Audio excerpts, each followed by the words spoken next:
الحمد لله الحمد لله وكفى وسلام على عباده الذين اصطفى أما بعد فأعوذ بالله من الشيطان الرجيم بسم الله الرحمن الرحيم وقال الله تعالى تعاونوا على البر والتقوى ولا تعاونوا على الإثم والعدوان صدق الله العظيم وقال رسول الله صلى الله عليه وسلم المسلم أخو المسلم أو كما قال عليه الصلاة والسلام الحمد لله জামিয়াতুল শেখ আল্লামা শামসুল হক ফরিদপুর রাহমাতুল্লাহি আলাইহি মাদ্রাসার সংগঠন আর রহমান ছাত্র কাফেলা কর্তৃক আয়োজিত আজকের এই মাসিক বক্তৃতা সেমিনারে উপস্থিত মহামান্য বিচারক মণ্ডলী এবং আর উপস্থিত আর রহমান ছাত্র কাফেলার সুদক্ষ পরিচালকবৃন্দ এবং আর আমার সামনে উপস্থিত লালু সবুজ ঘেরা এই গোটা স্বাধীন বাংলার দূর দূরান্ত থেকে আগত এলিমেন্টারি আমার প্রাণ প্রিয় ছাত্র ভাইরা, সকলের প্রতি রইল আমার অন্তরস্থল থেকে আন্তরিক শুভেচ্ছা এবং মোবারকবাদ।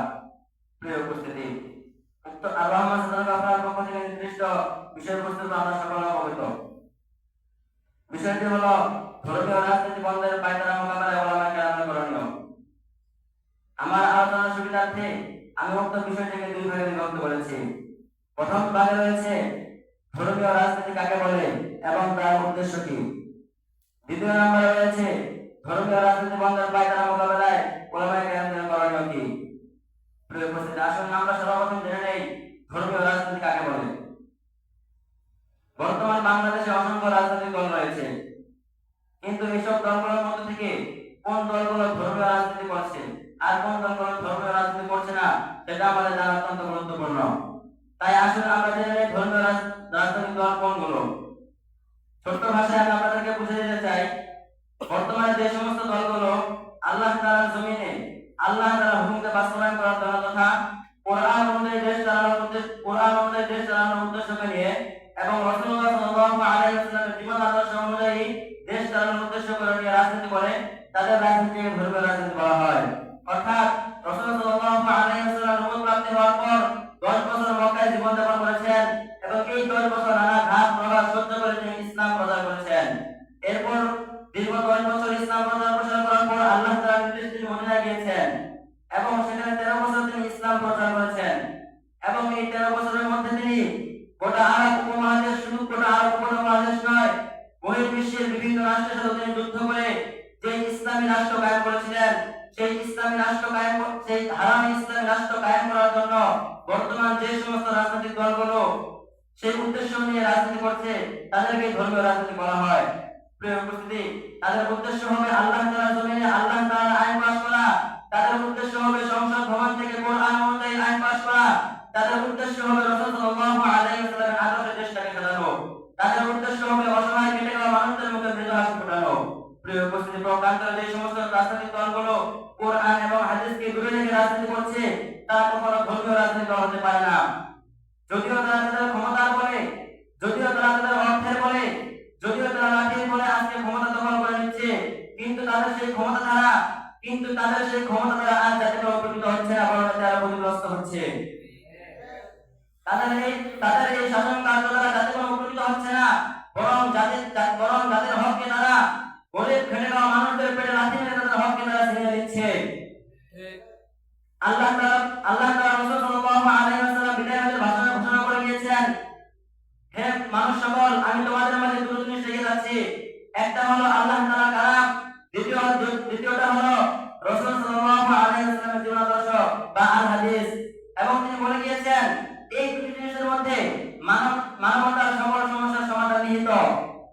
যে জিনিসগুলোর ভিতরে মানব সমস্যার সকল সমাধান, সেই জিনিসগুলোকে ছেড়ে যদি কোনো রাজনৈতিক দল রাজনীতি করে তাহলে সেই রাজনীতি দ্বারা মানবতার সমস্যাগুলো সমাধান করা হতে পারে না।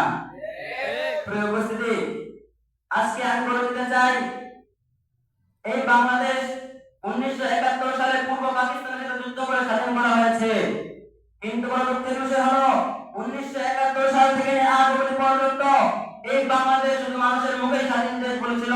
এই বাংলাদেশ কোন এক মুহূর্তের জন্য স্বাধীনতার রূপ ধারণ করতে পারেনি। যদি এই বাংলাদেশ বাস্তবতায় স্বাধীনতার রূপ ধারণ করত তাহলে 5 আগস্টের ছাত্র জনতার এই বাংলাদেশের গৌরব হয়ে যেতে হতো না। প্রিয় উপস্থিতি, আজকে আমি বলতে চাই শুধু 1971 নয় আর 5 আগস্ট নয়, এই বাংলাদেশের জন্য যদি স্বাধীন করা হয়, কিন্তু যতক্ষণ পর্যন্ত এই বাংলাদেশের সংসদ ভবন থেকে কোরআনের আইন পাস করা হবে না, ততক্ষণ পর্যন্ত এই বাংলার জমিনের মানুষ স্বাধীনতা পেতে পারে না। স্বাধীনতা পাওয়ার একমাত্র উদ্দেশ্য হলো কোরআনের আইন পাস করা, যেভাবে সাহাবায়ে কেরাম কোরআনের আইন পাস করে জাতিকে স্বাধীনতা দিয়েছিলেন।